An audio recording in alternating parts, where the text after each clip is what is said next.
जय हिंद। MPPSC Mains 2021 paper 6 paper आपके सामने है, इस पर बात करेंगे। साथ ही साथ एमपीपीएससी संबंधित कुछ जानकारी देने के लिए मैंने आपको यह वीडियो बना रहा हूं। पहले पेपर देख लेते हैं, उसके पश्चात में उसके आगे बात करने वाले हैं। 6 नंबर का पेपर है निबंध वाला एवं प्रारूप लेखन। ये पेपर बिल्कुल शॉर्ट में कहा जाए तो आसान पेपर था। कंपैरेटिवली अभी तक जितने 5 पेपर हुए मेंस के, उसके सापेक्ष आसान पेपर था। केवल एक कठिनाई इसमें जाने वाली है, विशेषकर 1 से 2 कठिनाइयां, उन पर चर्चा करेंगे। पहले पेपर देख लीजिए। 2 घंटे का समय आपको दिया गया है, मार्क्स दिए हुए हैं आपको 100। 2 निबंध आपको इसमें करने होते हैं प्लस एक प्रारूप लेखन वाला क्वेश्चन होता है। टोटल 3 क्वेश्चन होने वाले हैं। पहला वाला जो आपको दिया हुआ 50 अंक का है, 1000 शब्दों में आपको निबंध लिखना है। विषय आपको सामने दिए गए हैं। लोकहित लोकतंत्र का उद्देश्य है। दूसरा दिया है आपको देश के नवनिर्माण में युवा वर्ग की भूमिका। तीसरा है तुलसी साहित्य और इसकी प्रासंगिकता। चौथा दिया है आपको शिक्षा और जीवन मूल्य। ये करके दिया है। इन 4 में से आपको कोई एक चुनना है और एक को कंप्लीट करना है। पर्याप्त आपके पास में ऑप्शन दिए हैं। 4 में से आप मान के चलिए किसी भी फील्ड का व्यक्ति हो, उसके लिए कम से कम 2 तो ऐसे हैं कि जो कि आसान हो। आप इस पर लिख सकते हैं, आप चाहें तो इस पर भी लिख सकते हैं, बहुत ही आसान है। जनरल सब्जेक्ट दिया हुआ है आपको, शिक्षा और जीवन मूल्य। शिक्षा पर तो आता ही आता है, तो उस पर क्वेश्चन पर आप लिख सकते थे, उस निबंध को लिख सकते थे। आसान है ये। निबंध नंबर 2, ये आपको दिया हुआ क्वेश्चन नंबर 2 के नाम से 25 नंबर का ये होता है। 500 शब्दों में आपको यह निबंध लिखना है। ठीक है, 500 मैक्सिमम आपको वहां पर कहे गए हैं, या लगभग आपको कहे गए हैं। 4 ऑप्शन दिए, इन 4 में से किसी भी एक को चुनना था। खेल शक्ति के रूप में बढ़ता भारत, बाल श्रमिकों की समस्या और समाधान, भारत में बढ़ता जल संकट एवं उसका समाधान, आर्टिफिशियल इंटेलिजेंस एवं उसका महत्व एवं विनियमन। ये करके दिया है। आसान है। टेक्निकल फील्ड के तैयार किया हुआ है, इसको लिख सकते थे। स्पोर्ट्स फील्ड पर लिख सकते हैं। जल संकट पर्यावरण उससे संबंधित है, लिख सकते हैं। तो जो सिलेबस में दिया हुआ है आपको, उन विषयों पर ही आपसे निबंध यहाँ पर पूछे गए हैं। आसान है ये भी। फिर इसके पश्चात में क्वेश्चन नंबर 3 पर आइए। इसको 2 हिस्सों में बांटा गया है, 3.1 एंड 3.2 करके आपको मिलेगा। पहला वाला जो है आपको यहाँ पर दिया हुआ है कि एक शासकीय पत्र लिखिए स्वयं को सचिव उद्योग विभाग का मानते हुए, या फिर आप इसमें से दूसरा चुनना चाहते हो। दूसरा दिया है आपको शिक्षा विभाग के आप सचिव हैं, एक परिपत्र लिखिए। शासकीय पत्र, परिपत्र, ठीक, दोनों में से कोई भी एक चुन सकते हैं। दूसरा पॉइंट आपको दिया है 3.2, श्री महेश आईएएस जो वर्तमान में निदेशक पद पर भोपाल में है, उनको कहां पर, जिलाधिकारी इंदौर के रूप में स्थानांतरण, इसकी अधिसूचना, यानी किस पर फोकस है ये, अधिसूचना पर ये फोकस है यहाँ पर। या फिर अथवा में आप सुन सकते हैं जिला आपूर्ति अधिकारी वाला। तो ये जो दिए हुए थे फिर भी आसान है, तो यहाँ अधिसूचना दिया, यहाँ पर एक प्रतिवेदन वाली बात कही गई है। आसान पेपर था। टोटल ये 3 क्वेश्चन है। Question number 3 25 marks, question number 2 25 marks, question number 1 50 marks, ये आपको दिया है। अब पहली बात तो है कि हाँ सरल था, कोई बहुत ज्यादा टफ नहीं था। तो उसमें कठिनाई क्या होती है? कठिनाई का पहला बिंदु होने वाला है कि आपको जो समय दिया गया है 2 घंटे, उसको मैनेज करना। रीजन, अनेक लोगों के साथ में या तो ये होता है कि वो क्वेश्चन नंबर 1 अटेम्प्ट करते हैं, 2 घंटे का समय मिला हुआ है, 1 घंटे से ज्यादा समय तक, कोई 1 घंटे 10 मिनट 15 मिनट 20 मिनट, ज्यादा समय तक 1000 शब्द वाला ये निबंध लिखते रह जाते हैं।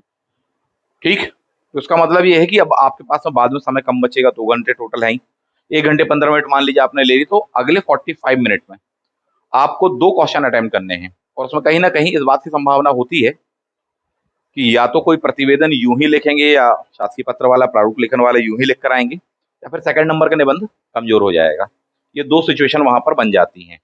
और यदि ये हुआ कि बोले नहीं पहले अपन ने छोटा वाला निबंध लिख लिया या पहले पत्र लेखन वाला काम किया, तो पता चला टाइम वहां पर स्पेंड कर दिया, कम समय बचा, तो 50 मार्क्स वाला निबंध लिखने में तो कहीं ना कहीं कोताही हो जाती है। तो ये 2 समस्याएं जाती हैं जो मैंने आपको बताया।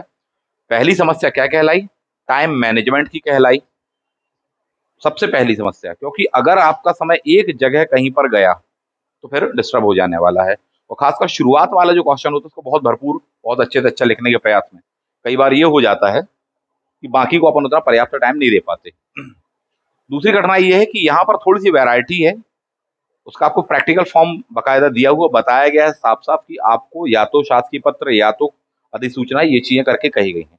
हालांकि यहाँ पर ऑप्शंस दिए हुए हैं, बट फिर भी कहीं ना कहीं अगर अभ्यास उतना ना हो तो दिक्कत हो जाती है, और अभ्यास है भी तो सही तरीके से अभ्यास ना हो तो इसमें दिक्कत हो जाती है, समय कई बार चला जाता है, सारग्रमित लिखने में दिक्कत जाती है। तो ये चीजें कहीं ना कहीं होती हैं। ये देखा आपने पेपर, ओवरऑल मेरा कंक्लूजन ये है कि पेपर 6 तो आसान है, नॉर्मल वैसा ही है जैसा कि आता रहा है अभी तक। तो सारी बातों का सार ये है कि मुख्य परीक्षा में कुल 6 पेपरों में से जो शुरुआत के 5 रहे वो कहीं ना कहीं चुनौतीपूर्ण तो रहे सभी के लिए। खासकर उसमें एक ये चीज थी कि एग्जामिनेशन हॉल में जब अपन ने देखा उसको बना रहे हैं, थोड़ी सा आसान लगा। जब घर आकर उसका जेन्युइन आंसर अपन देखेंगे, ओरिजिनल आंसर देखेंगे, तो उसमें थोड़ी सी दिक्कत हुई है।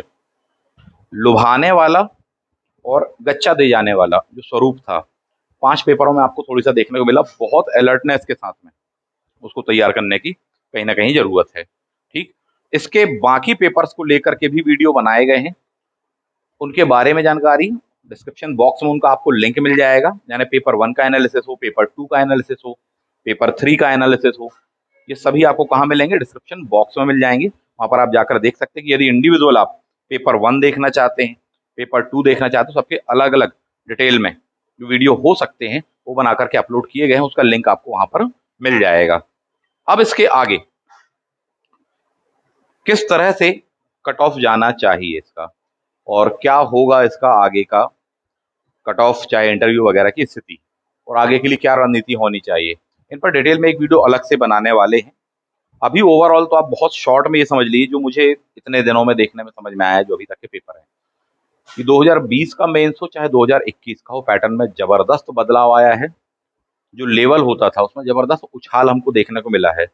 पुराना जो पैटर्न हुआ करता था उससे काफी अलग है, काफी हटके है, और बहुत डेप्थ में, बहुत डिटेल में हर पेपर को आपको तैयार करने की जरूरत है। वैसे भी हर पेपर में पासिंग मार्क्स की बात होती है हमारे यहाँ पर, कि कम से कम पासिंग मार्क्स 40%, 30% होने ही चाहिए। कुछ पेपर ऐसे भी टफ है कुछ विद्यार्थियों के लिए कि वहां पर पासिंग मार्क्स जुटा पाना मुश्किल हो जाएगा, जबकि आपको हाईएस्ट मार्क्स जुटाने हैं यदि आप अपनी मन चाही पोस्ट चाहते हैं तो सारी बातों का सार ये है कि आपको उसको बहुत डिटेल में तैयार करना पड़ेगा। अगला मेंस जो है आपका 2022 वाला अक्टूबर के माह में दिया गया है, और हो जाएगा, कोई बहुत बड़ी चीज नहीं है, हो सकता है। उसके लिए आप अभी से तैयार हो जाएं। यानी कि जुलाई एंड में आप खड़े हैं, अगस्त, सितंबर, अक्टूबर, 3 महीने आपके पास में है। अगर इसमें अभी भी कोई गलती हो गई है तो आप उसको सुधार सकते हैं। जो अभी मेंस हुआ है उसमें अभी भी कोई कोर कसर बाकी रह गई है तो उसको सुधार सकते हैं। और उसमें ये जरूर है कि अब आपको बहुत स्तरीकृत ना केवल पढ़ना पड़ेगा बल्कि स्तरीकृत उत्तर लिखने पड़ेंगे। जिन्होंने ये पेपर बनाया है, जिसका लेवल इतना हायर लगा, मेरा ज्ञान अनुभव ये बोलता है कि जब आप आंसर राइटिंग करके उनको कॉपी अपनी देंगे तो आपकी कॉपी में भी वही क्वालिटी वो चाहेंगे, औपचारिकता नहीं, वही गुणवत्ता, वही डेप्थ वो चाहेंगे कि साहब इतने हायर लेवल का जब क्वेश्चन हमने दिया है तो उसको जांचने के, मेंस की कॉपी जांचने के जो मानदंड होंगे वो भी ऊंचे ही रखेंगे वो साहब, ऐसा मेरा मानना है। तो इसीलिए आपको बहुत अच्छे से तैयारी करनी चाहिए। 3 महीने के बाद में आपका मेंस है अगला 2022 वाला, उसके लिए बैच अपने पास में उपलब्ध है, सामने दी हुई है डिटेल। इसके अलावा यदि मेंस किसी का नहीं है अभी, अगला प्रीलिम्स तैयार करना है। प्रीलिम्स का भी कट ऑफ बहुत हायर गया, 80 गया, मैंने बताया था वीडियो में, एक ही वीडियो बनाया था उसमें मैंने बताया था 75 से 80 के बीच मान कर चलिए, देख लीजिएगा उसको देखें क्या स्थिति बनी। ठीक है, लेकिन वो पेपर खाद बातें है कि आसान तो उसको नहीं कह सकती, बिल्कुल ही आसान था, कहीं ना कहीं टफ था, और बहुत बड़ा सेक्शन डाइवर्सिटी उसने कवर की हुई थी, हर सेक्शन को कवर किया हुआ था। उसमें भी आपको एक अलग ही लेवल देखने के लिए मिलेगा, और उन सब चीजों को आपको तैयार करना पड़ेगा। तो जिन विद्यार्थियों को अगला फ्रेश न्यू अटेम्प्ट ही प्रिपेयर करना है, अर्थात उनको प्री और मेंस देना है, बिल्कुल नए सिरे से शुरुआत करनी है, लग जाओ साहब जी। आपको हमारे पास में बहुत अच्छा बैच मिलेगा, काफी अच्छी तैयारी आपकी यहाँ पर हो जाएगी, चाहे ऑनलाइन मोड पे करना हो आपको, चाहे ऑफलाइन मोड पे करना हो, और इससे निश्चित रूप से आप लाभान्वित होने वाले हैं। चाहे प्रीलिम्स के लिए फोकस करना हो, चाहे प्री कम मेंस वाला बैच हो, ये अपने पास में उपलब्ध है। बिल्कुल लग कर तैयार करो, क्योंकि जिस टाइप का मेंस अभी आ रहा है, पहली बात तो पेपर टफ है, दूसरी बात कि उसकी आंसर राइटिंग बहुत एनालिटिकल, बहुत कॉन्सेप्चुअल वे में करनी पड़ेगी। यदि वहां कोताही बरती तो दिक्कत हो सकती है, क्योंकि लक्ष्य ये नहीं है कि प्री क्वालिफाई करना है या केवल मेंस क्वालिफाई करना है। लक्ष्य है कि ओवरऑल आपको अच्छे से अच्छे पद पर सिलेक्शन लेना है। लगेगी तैयारी। अगले एक साल जिन विद्यार्थियों को, मान के चलिए 2023 को फोकस कर रहे हैं, अगले एक साल अब आपको लग करके तपस्या करनी पड़ेगी। बिना देर करे आप बिल्कुल हमारे संपर्क में आए। फ्रेश बैच, न्यू बैच आपको मिल जाएगा, उसके लिए उसको फोकस करके स्टार्ट कर चुके हैं। पहले ही स्टार्ट हो चुका था, आज से करीबन 15-20 दिन पहले। उसको ज्वाइन करिए और लग कर बिल्कुल तैयार करिए, पूरा का पूरा सेक्शन प्रिपेयर करिए, आंसर राइटिंग करिए, ताकि अगली बार आप ऐसा एग्जाम दें, इस तरह से दें कि हाँ डैम श्योर प्रीलिम्स भी क्वालिफाई, मेंस भी क्वालिफाई। पहले नो डाउट आपको मेंस वाला सेक्शन प्रिपेयर कर लेना चाहिए। मेंस वाला बैच भी अभी अवेलेबल है, आपको मेंस तैयार कर लो। नोटिफिकेशन जैसे ही आएगा उसके पश्चात में प्रीलिम्स में घुसिएगा। मुख्य परीक्षा को मैं भी पहले टारगेट कर रहा हूं सभी विद्यार्थियों के लिए। मेंस पेपर थर्ड, जो कि सबसे टफ था, खासकर उन विद्यार्थियों के लिए जिनका साइंस या मैथ्स बैकग्राउंड नहीं है, उनको तैयार करवा रहा हूं। उसके पश्चात में पेपर 4, फिर पेपर 2 और साथ में निबंध, इस तरह से लेकर के चलने वाले हैं। तो उसके लिए बैच अवेलेबल है, आप उसको ज्वाइन कर सकते हैं। ठीक, दिए गए नंबर पे आप संपर्क कर लीजिएगा। बिल्कुल नए सिरे से शुरुआत कर दीजिए 2023 के, चाहे प्रीलिम्स हो चाहे मेंस के एग्जाम को लेकर के, क्योंकि अभी फिर आप समय खो देंगे। एकदम से नोटिफिकेशन आएगा, समय कम मिलेगा, फिर लगेगा कि 60 दिन मिले हैं, 70 दिन मिले हैं, 80 दिन मिले हैं, इतने कम टाइम पर हमको प्रीलिम्स तैयार करना है। और फिर वही जो पुराने ट्रेडिशनल तरीके से पढ़ा हुआ है, केवल उसी का रिवीजन करके जाएंगे, जबकि जो स्तर हो गया है, प्रीलिम्स का हो चाहे मेंस का हो, वो काफी हायर आपसे लेवल पर डिमांड कर रहा है। पेपर बहुत डाइवर्सिफाइड आ रहा है, बहुत डिफरेंट जगह से आ रहा है। वो सारी चीजें आपकी तभी तैयार होंगी जब आप निरंतरता बनाए रखेंगे, क्लास में निरंतरता बनाए रखेंगे। जैसे हमारे पास में आप ज्वाइन करते हैं तो साहब हर दिन का आपका टारगेट, हर सप्ताह का आपका, हर 15 दिन और हर माह का टारगेट बिल्कुल फिक्स है। इस तरह से पढ़ना है, ये चीजें पढ़ाई जा रही हैं क्लास में। और जब आप क्लास में रहते हैं, ऑटोमेटिक पढ़ाई हो जाती है, होगी ही होगी, क्योंकि जब क्लास में वो चल ही रहा है तो आपको खुद अंदर से लगेगा कि साहब अच्छा पढ़ाया जा रहा है, क्लास में बाकी लोग भी पढ़ रहे हैं, मैं क्यों नहीं ध्यान दे रहा हूँ। तो अंदर से एक आता है कि हाँ फील तैयार करें। और नहीं तो जैसे नोटिफिकेशन आएगा उसके बाद तो सबका मन लगने लग जाता है, पर फिर समय कम बचता है। वेरियस सेक्शंस को तैयार कर पाना बहुत मुश्किल हो जाता है। तो यदि 80 कट ऑफ को क्रैक करना है आपको, तो आपको लग कर तैयार करना पड़ेगा। और गौर करिए, पिछले 3-4 सालों से, या पिछले 3-4 पीएससी में, चाहे प्री 2019 हो, 20 हो, 21 हो, 22 हो, इनका यदि आप कट ऑफ देखेंगे, लगातार बढ़ रहा है, लगातार। इसका मतलब ये है कि अगली बार 80 की बजाय 82 या 85 चला जाए तो कोई बहुत बड़ी बात नहीं होगी।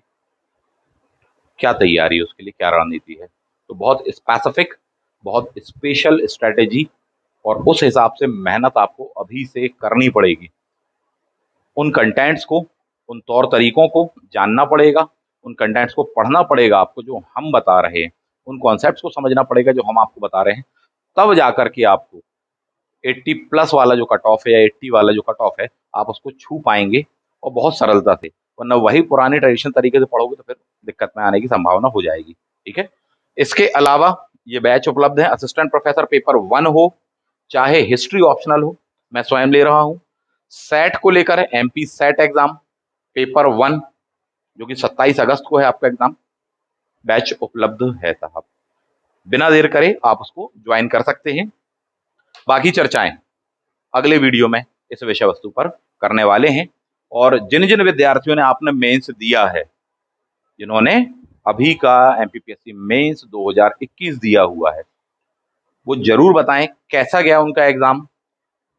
पूरे पेपर्स के बारे में बता दें शॉर्ट में ही, पेपर 1 अच्छा था, पेपर 2 कैसा लगा, पेपर 3 कैसा लगा, इन विषय वस्तुओं के बारे में बताइएगा। ठीक है, मिलते हैं आप सभी से नेक्स्ट वीडियो में। थैंक यू, जय हिंद।